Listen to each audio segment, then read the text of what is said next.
morning friends, here comes Aziz Mohammed to deliver a Tamil speech. அடுத்ததாக நம் பள்ளியின் 2ஆம் வகுப்பு மாணவன் அசீஸ் முகமது பூமியை பற்றி சொற்பொழிவு நிகழ்த்த அழைக்கிறோம்.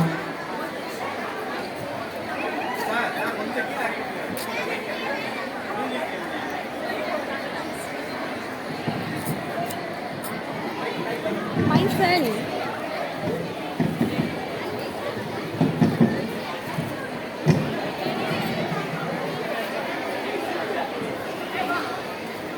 அந்தி மாலை சூரியன் அனைத்து மறையும் வேளையில் அனைவருக்கும் அசீஸ் அகமதின் அன்பு நிறைந்த வணக்கங்கள்.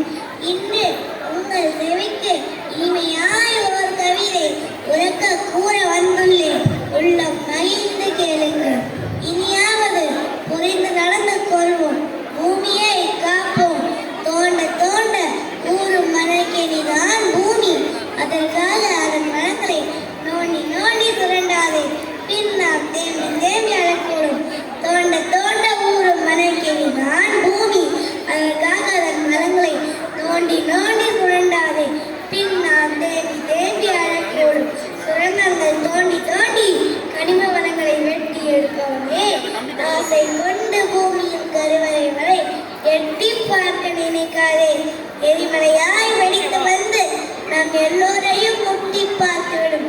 ரணம் கண்ட பூமி சுரங்கங்கள் தோண்டி தோண்டி கனிம வளங்களை வெட்டி எடுப்பவனே, ஆசை கொண்டு பூமியின் கருவறை வரை எட்டி பார்க்க நினைக்காதே.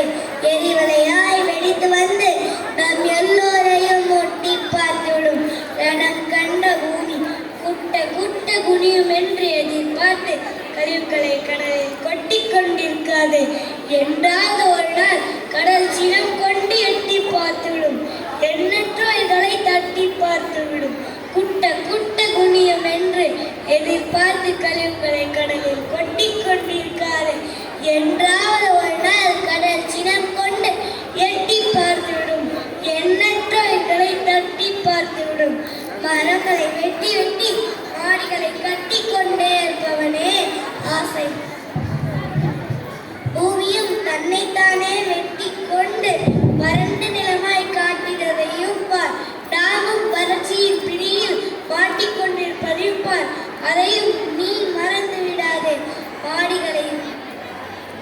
மரங்களை வெட்டி வெட்டி மாடிகளை கட்டி கொண்டே இருப்பவனே, பூமியும் தன்னைத்தானே வெட்டி கொண்டு வறண்ட நிலமாய் காட்டினதையும் பார்.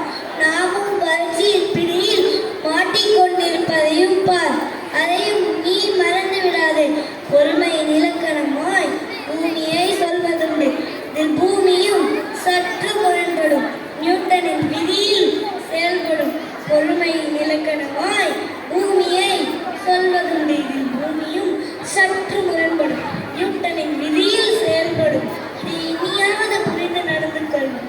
பூமியை காப்போம். சிந்திப்பீர், செயல்படுவீர். அனைவருக்கும் என்னுடைய மனமார்ந்த நன்றிகள்.